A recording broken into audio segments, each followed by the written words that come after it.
Assalamualaikum warahmatullahi wabarakatuh. Alhamdulillahi rabbil alamin. Assalatu wassalamu ala ashrafil anbiya'i wal mursalin wa ala alihi wa sahbihi ajma'in. Ashhadu an la ilaha illallah wa ashhadu anna Muhammadar Rasulullah. Allahumma salli ala Sayyidina Muhammad wa ala ali Sayyidina Muhammad. Pertama-tama, marilah kita panjatkan puji dan syukur kepada Allah yang telah memberikan kita nikmat dan karunia-Nya. Di antaranya, kita diberikan nikmat Islam, iman, ihsan, panjang umur, dan nikmat sehat.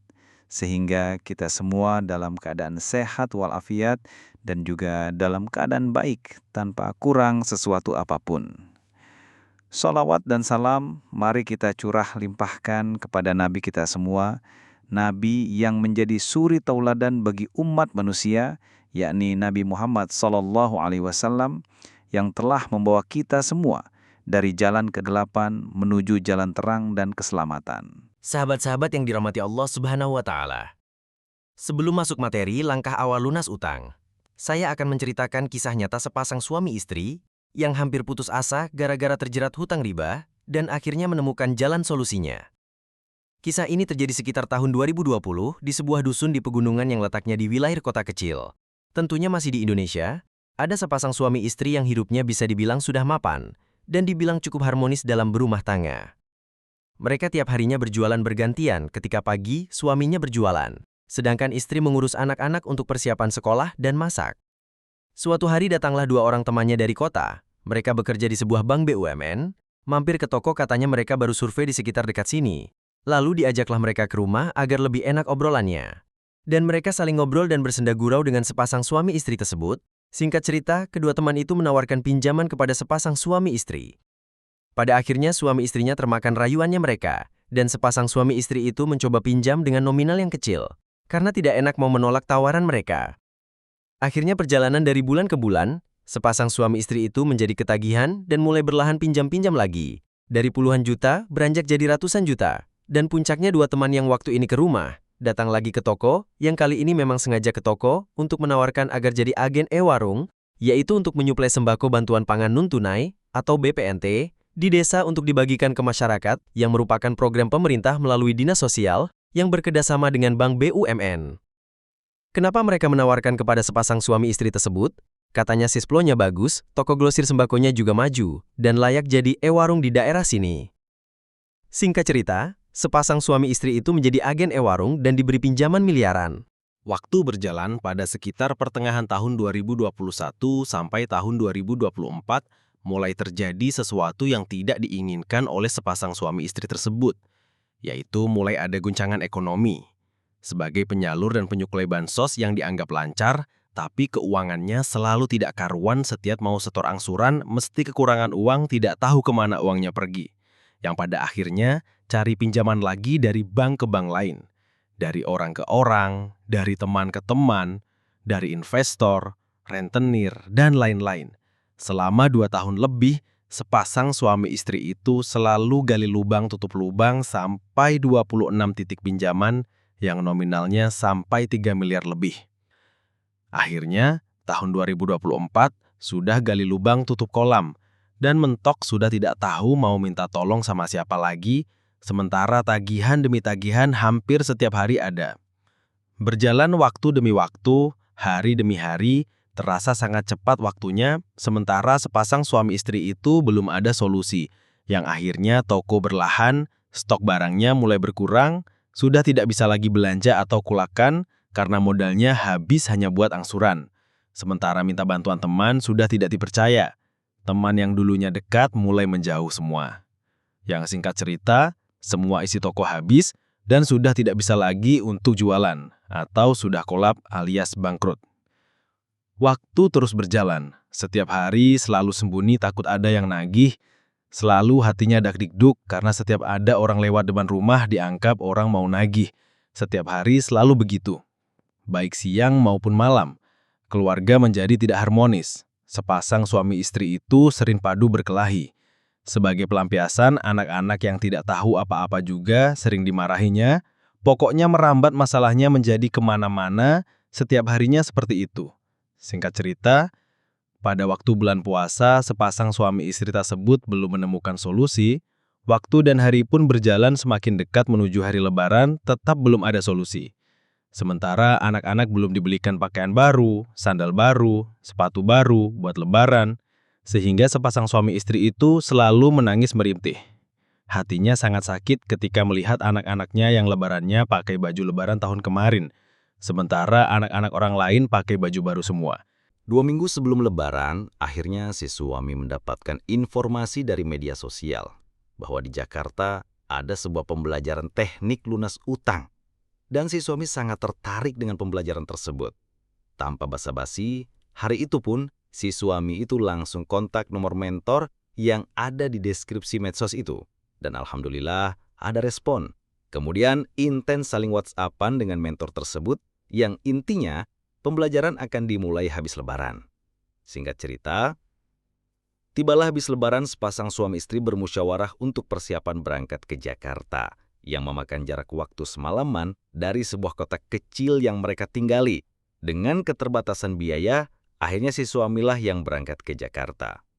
Hari berikutnya, si suami berangkat ke Jakarta sore hari dengan travel. Baru sampai, jarak perjalanan sekitar 2 jam, si suami itu sudah tidak kuat lagi dikarenakan vertigonya kambuh.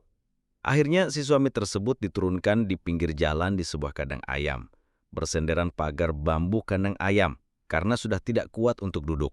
Lalu si suami telepon istri hingga akhirnya dijemput dan dibawa pulang. Keesokan harinya si suami minta maaf kepada mentor yang di Jakarta tidak bisa ke situ karena vertigonya kambuh. Lalu beliau memberi saran untuk ikut pembelajaran tahap awal dulu yang akan diadakan di Jogja yang lebih dekat dengan tempat tinggalnya.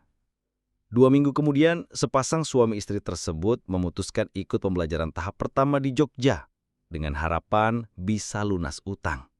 Saat pembelajaran, si suami duduk paling depan dengan perhatikan materi dengan fokus mendengarkan dan mencatat apa yang disampaikan mentor-mentor tersebut.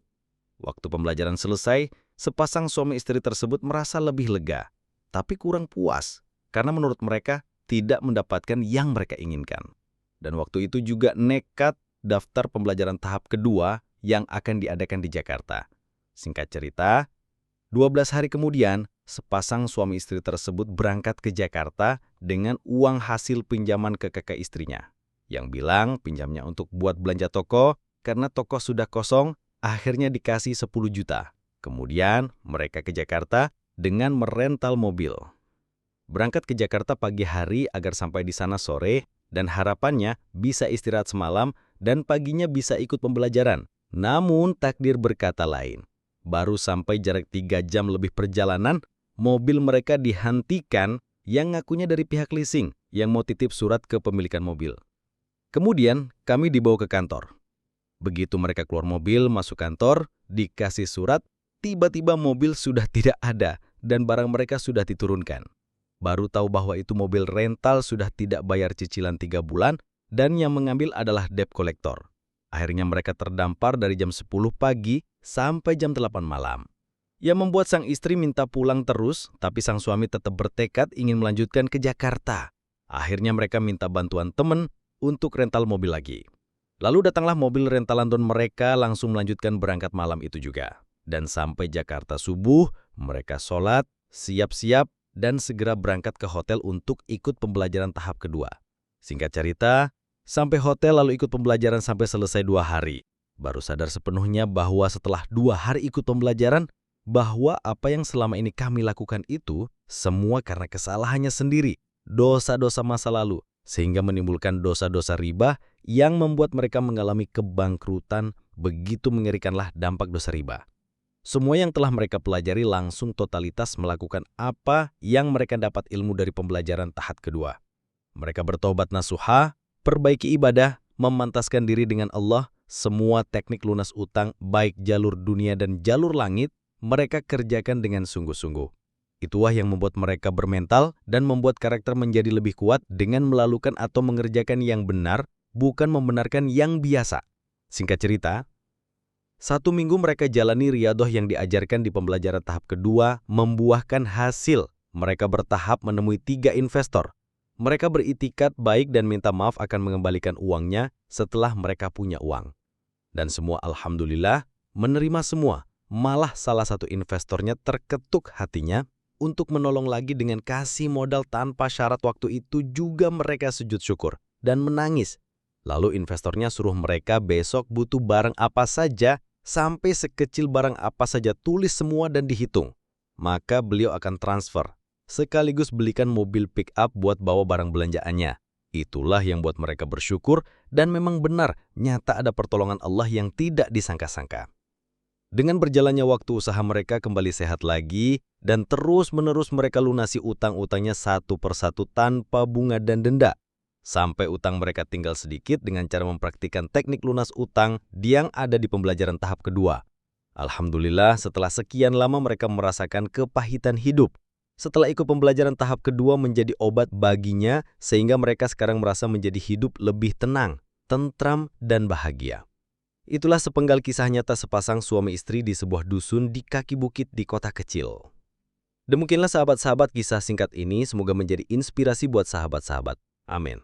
Untuk tahap pembelajaran 1 dan 2 akan disampaikan di video selanjutnya.